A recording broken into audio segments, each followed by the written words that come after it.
Hello बच्चों, welcome to city by super kid. This is Mehtab Alam, your chemistry educator. And बच्चा, finally वो दौर आ चुका है, यानी 18th ऑफ मार्च। हमारा टारगेट जो हमने सोचा था, बहुत स्टार्टिंग में बनाया था कि इको में किसी भी हाल में जब हम अपने बोर्ड एग्जामिनेशन में बैठेंगे तो वहां से जब निकलेंगे बच्चा 80 आउट ऑफ 80 मार्क्स का कॉन्फिडेंस लेके निकलेंगे। यानी आज मैंने पेपर अपना लिख लिया और मेरे 80 में से 80 नंबर तो पूरे पक्के हो चुके हैं। तो बच्चा, अब ये जो आपने डिसाइड किया है गोल, ये टारगेट, ये जो थॉट आपके माइंड में चल रहा है कि मुझे पूरे फुल मार्क्स लेकर के आने, तो सर अब ये बता दो आप कि ये जो 6-7 डेज हमारे पास अवेलेबल है, इन 6 डेज 7 डेज में हमें ऐसा क्या करना चाहिए कि हमारी जो प्रिपरेशन है वो हमारी बेस्ट टू बेस्ट तरह से एग्जीक्यूट हो जाए हमारे एग्जामिनेशन के अंदर। सो आज इस सेशन के थ्रू मैं आप लोग को यही बताने आया हूं बच्चा कि ये जो 6-7 डेज है आपको किस तरह से यूटिलाइज करने चाहिए, इनमें किन बातों का ध्यान रखना चाहिए और कैसे आगे बढ़ना चाहिए जिसमें आप अपना जो भी टारगेट आपने डिसाइड किया है उस टारगेट को आप अचीव कर पाओ। सो ऑल दो स्टार्ट करते हैं आज का सेशन, जिसमें हम बात करेंगे बोर्ड एग्जामिनेशन 2024 इकोनॉमिक्स पेपर में 80 आउट ऑफ 80 मार्क्स की स्ट्रैटेजी के बारे में। ओके, चलिए। तो बच्चा, सबसे पहले हमें समझना है कि स्ट्रैटेजी वगैरह जरूरत होती क्या है, इसकी क्या जरूरत है सर, हमें क्यों जरूरत पड़ेगी कि ये स्ट्रैटेजी वगैरह हमें इंप्लीमेंट करनी चाहिए।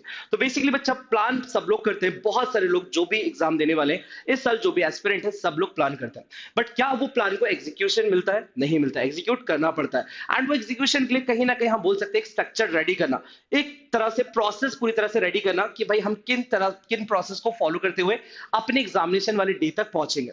तो ये सब कुछ हम लोग यहाँ पे डिस्कस करने वाले, ताकि जो प्लान बनाया है हमने वो प्लान सिर्फ और सिर्फ प्लान ना रह जाए, हमारा कन्वर्ट हो जाए गोल के अंदर, यानी वो गोल 80 आउट ऑफ 80 का जिसको हम अपना सक्सेस मानते हैं इकोनॉमिक्स सब्जेक्ट के लिए। ओके, चलिए। तो बच्चों, ऑल दो सक्सेस कैसे मिलेगी, सबसे पहले हमें यह समझना है कि हमने इतना सारा चैप्टर कंप्लीट कर लिया। यानी मैक्रो की बात करें, ऑलमोस्ट 7 चैप्टर्स आपके कंप्लीट हो गए होंगे। अगर इंडियन इकोनॉमिक्स की बात करें, चारों यूनिट में इतने सारे जो चैप्टर्स अवेलेबल है सब कुछ आपने पढ़ लिया होगा। बहुत सारा कॉन्सेप्ट, बहुत सारा थ्योरी, बहुत सारा डेटा, सब कुछ आपके माइंड में अवेलेबल है। बट स्टिल एग्जामिनेशन आपसे क्या डिमांड कर रहा है? तो बच्चा, सबसे पहले मैं आपको यहाँ पे क्लियर कर दूं कि प्रिपरेशन करना is a one thing, and second thing, preparation को कन्वर्ट करना अपने एग्जाम के पॉइंट ऑफ व्यू से, इज इट, कि वो हमने सब कुछ जो कॉन्सेप्ट पढ़ रखा है, एग्जाम हमसे क्या डिमांड करे, एग्जाम की रिक्वायरमेंट क्या है। सो बेसिकली बच्चा, आपका जो पेपर होगा, हमें परसेंटेज बहुत अच्छे समझ में आता है ना, तो परसेंटेज में आपको मैं समझा देता हूं कि भाई पूरा 80 मार्क्स का जो पेपर है उसमें जो 25% अगर हम यहाँ पे वेटेज की बात करें बच्चों, तो वो 25% का वेटेज आपको कहां से मिलने वाला है? तो एमसीक्यू से मिलने वाला है। कहां से मिलने वाला बच्चा? एमसीक्यू पेज से मिलने वाला है। यानी एक नंबर वाले क्वेश्चन होंगे, वो 20 क्वेश्चन पूछेंगे 80 में से, यानी आउट ऑफ 80 मार्क्स इसका 25% यानी एमसीक्यूज में आएगा। यानी टोटल 20 मार्क्स के क्या आ जाएंगे बच्चों? एमसीक्यूज।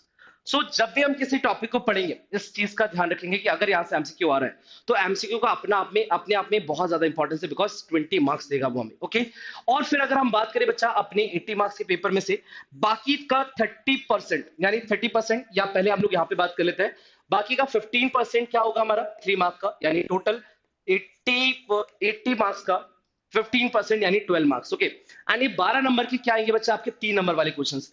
फिर 30% यानी कि 24 मार्क्स के ओवरऑल क्या पूछाएंगे? 4 नंबर वाले क्वेश्चंस।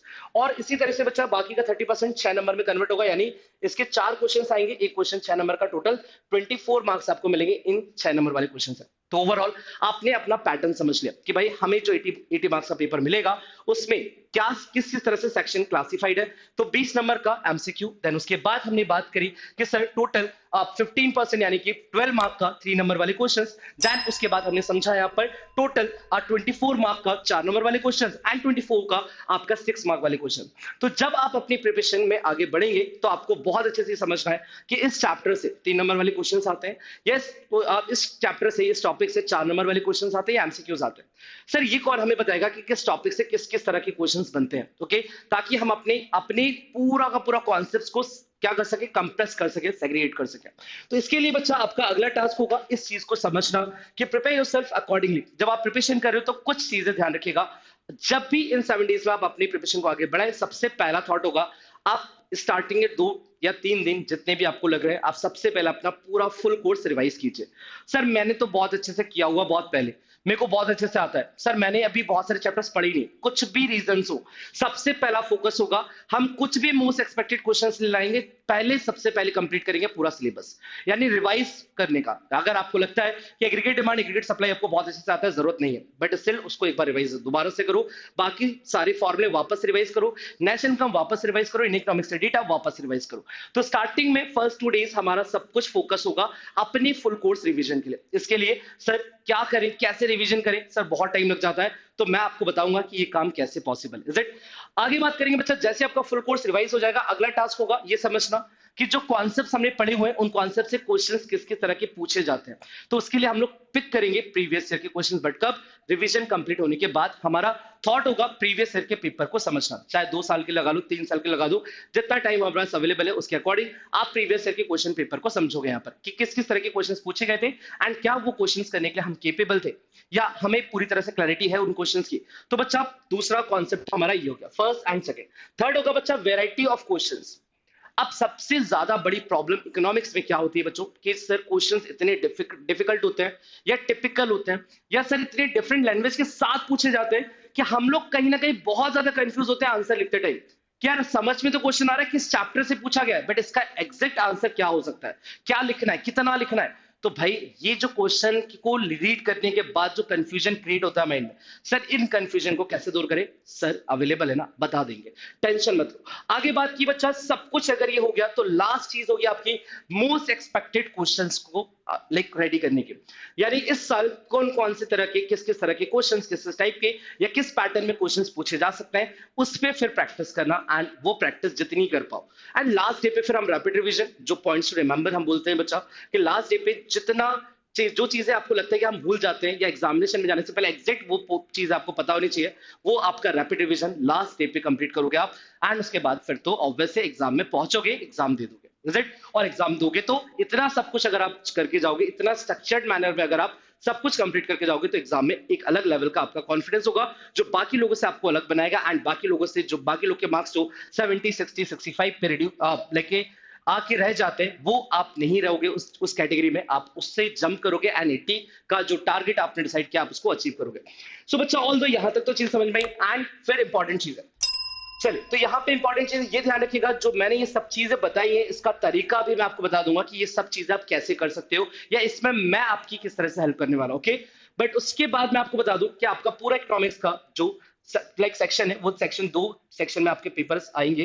पहला आप सबको पता है भाई मैक्रो का, इंडियन इकोनॉमिक्स का वेटेज की बात करूं तो इंडियन इकोनॉमिक्स अपने आप में 40 मार्क्स का आएगा, एंड मैक्रो इकोनॉमिक्स अपने आप में 40 मार्क्स आएगा। बच्चा मैक्रो में सबसे बड़ी प्रॉब्लम होती है समझने में कि सर क्वेश्चन किस किस तरह के पूछे जा सकते हैं, तो हमें अपनी प्रिपरेशन, अपनी जो थ्योरी इतनी सारी अवेलेबल है, इतने सारे जो प्रैक्टिकल फॉर्मुलास अवेलेबल है, उसको किस वे में पढ़ना चाहिए या किन बातों का ध्यान रखना चाहिए। तो सबसे पहले ध्यान रखना है कि मैक्रो में क्वेश्चंस या तो कॉन्सेप्चुअल होंगे, कॉन्सेप्चुअल यानी कि आपका थ्योरी पढ़ा उतने बट अंडरस्टैंडिंग क्लियर होनी चाहिए, कि अगर एपीसी 0 हमने बोला एपीसी कैन बी 0 तो आपने बोला नहीं, तो सिर्फ ये आंसर आपके लिए काफी नहीं होगा, APC can never be 0, so why, what was the reason, what was the key exact क्या इसका कंक्लूजन है कि आप एपीसी को कभी 0 नहीं बोलोगे, आपको वो भी पता होना चाहिए। अगर आपको वो पता है तो आपका कॉन्सेप्ट स्ट्रांग है। अगर आपको सिर्फ इतना पता है कि एपीसी कैन बी 0 या APC can not be 0, so the thing is कि आपको पता है कि भाई एपीसी 0 नहीं हो सकता, ये थ्योरी थी, इतना आपने पढ़ लिया कि एपीसी 0 नहीं हो सकता।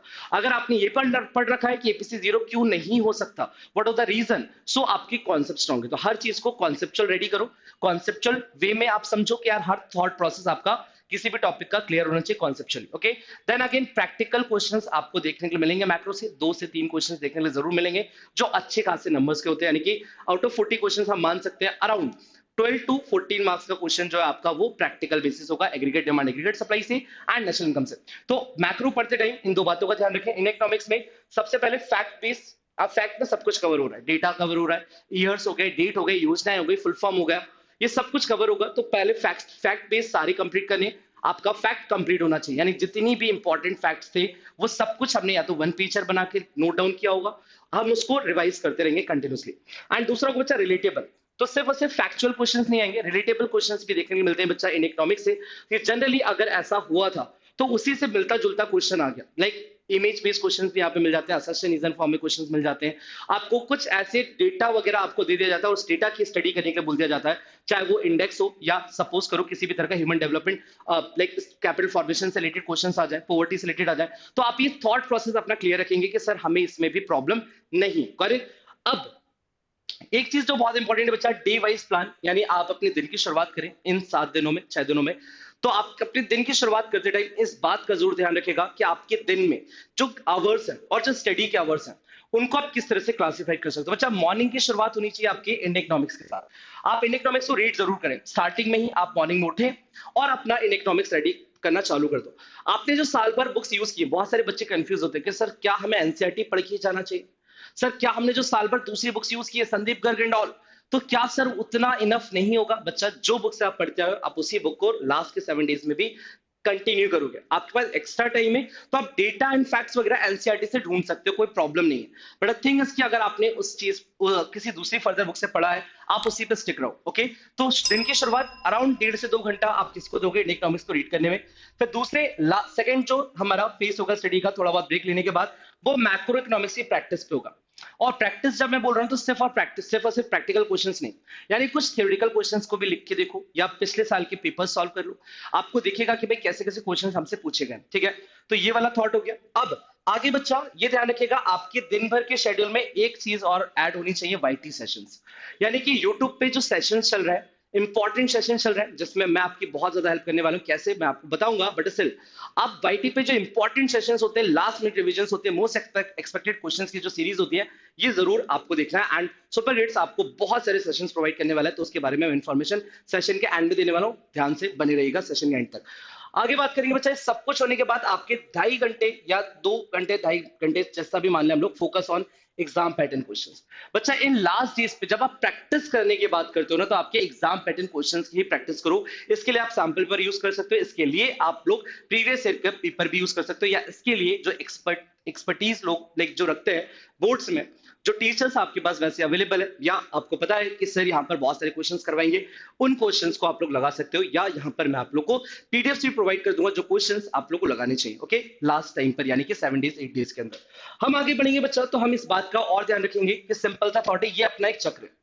इस चक्र को अगर आपने अपनी पढ़ाई में इंप्लीमेंट कर लिया तो 100% है कि कोई भी गोल आपने डिसाइड किया होगा वो अचीवेबल है, इसमें कोई भी दो राय नहीं है कि आप अचीव नहीं कर पाओगे। बस इस चार्ट को एक बार समझ लो कि इन 7 डेज में अपने जीवन में, अपने डे वाइज प्लान के अंदर हमें किन किन बातों का ध्यान रखना है, या एग्जाम में मार्क्स लाना या अपने इस गोल को अचीव करना और नहीं करने में कितना डिफरेंसेस है, किन चीजों का, कौन से फैक्टर्स है जो हमें एग्जाम में अपना रिजल्ट जो हमने टारगेट डिसाइड किया उस टारगेट तक पहुंचाते हैं या हमें उस टारगेट को अचीव करने से रोकते हैं।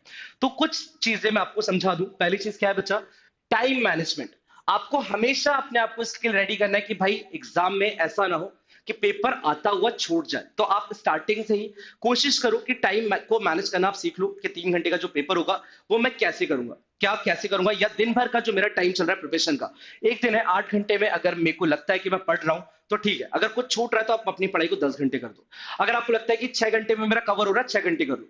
कुछ भी अगर छूट रहा है तो आप कल के लिए मत छोड़ो, आप उसी दिन कवर अप करने की कोशिश करो, बट जो टारगेट डिवाइस आपने बनाए हुए हैं वो आप उसी डे पे कंप्लीट करो, टाइम को मैनेज करना सीखो। ओके, सेकंड चीज होगी बच्चा, आपको स्मार्ट वर्क करना सीखो बच्चा। ऑल दो स्मार्ट वर्क करने का मतलब ये नहीं है कि सुबह से लेकर के 15 घंटे बस बोर्ड्स के लिए पढ़े जा रहे हो, कुछ नहीं। आपको ये समझना है कि एग्जाम की रिक्वायरमेंट को ध्यान में रखते हुए हमें अपनी पढ़ाई करनी है, एंड पूरा का पूरा यहाँ पर अपना जो थॉट प्रोसेस हार्ड वर्क से शिफ्ट कर दो अपना किस पे बच्चा, स्मार्ट वर्क पे। ओके, देन आपको एक चीज मैं हमेशा बोलूंगा, कंप्लीट करने का सिलेबस।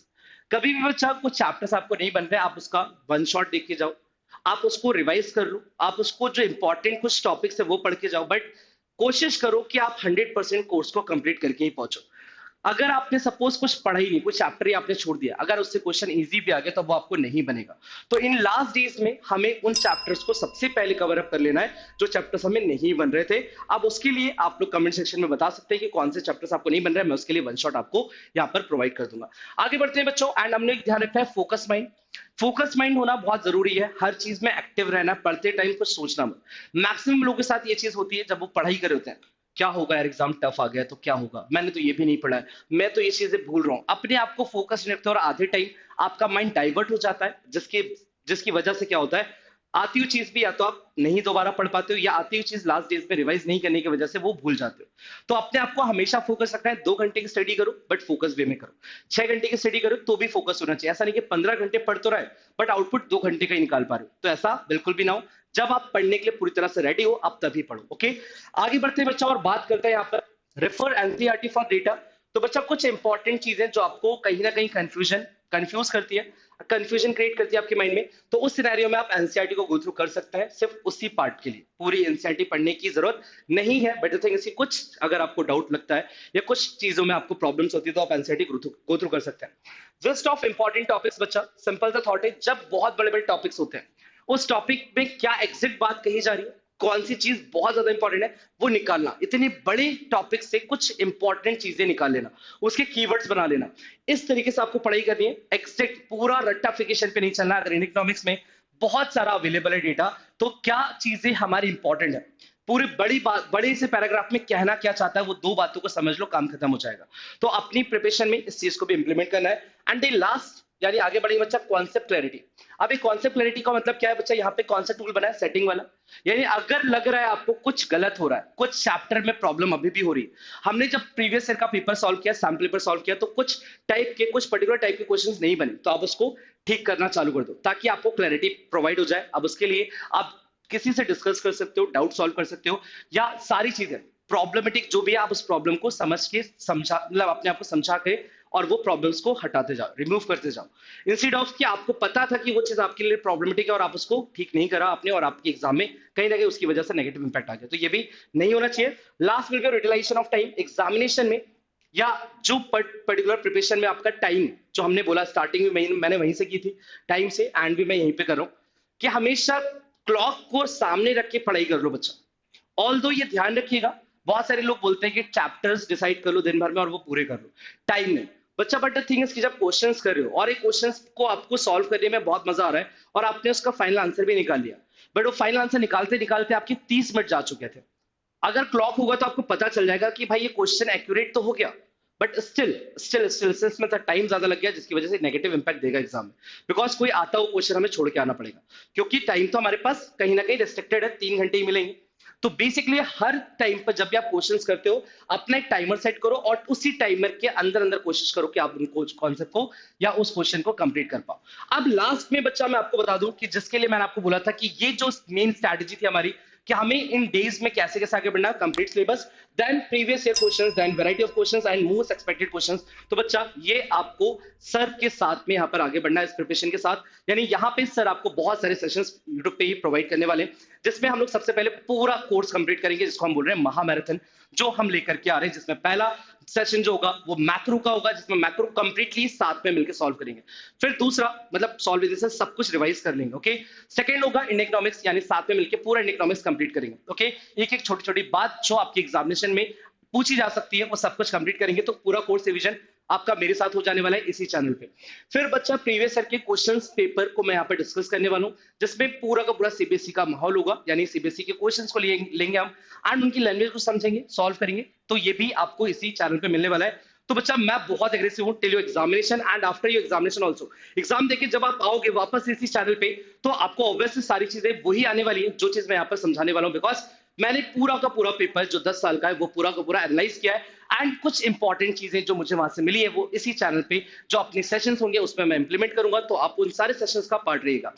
सिर्फ और सिर्फ प्रीवियस ईयर के क्वेश्चंस नहीं बच्चा, वैरायटी ऑफ क्वेश्चंस की जो मैंने बात की थी कि आपको ये जरूर पता होना चाहिए कि एक चैप्टर से किस किस तरह के क्वेश्चन को डेवलप किया जा सकता है। उसके लिए बच्चा 300 एमसीक्यू की सीरीज मैं आपको यहाँ पर प्रोवाइड करने वाला हूँ, जिसमें पूरा का पूरा डिटेल मैनर में पूरे सिलेबस के डीप कॉन्सेप्ट पे हम बात करेंगे, यानी जो कॉन्सेप्ट पे क्वेश्चंस बन सकते हैं एंड जिस लेवल पे बन सकते हैं, जिस लैंग्वेज के साथ बन सकते हैं, वो सारी चीजों को हम लोग यहाँ पर इसी सेशन में डिस्कस करेंगे। यानी कि सिंपल सा थॉट है बच्चा, 300 एमसीक्यू वाला जो सेशन होगा उन सेशंस को अटेंड करके आपकी कॉन्सेप्ट क्लैरिटी, आपकी लैंग्वेज की अंडरस्टैंडिंग पूरी तरह से क्लियर हो जाने वाली।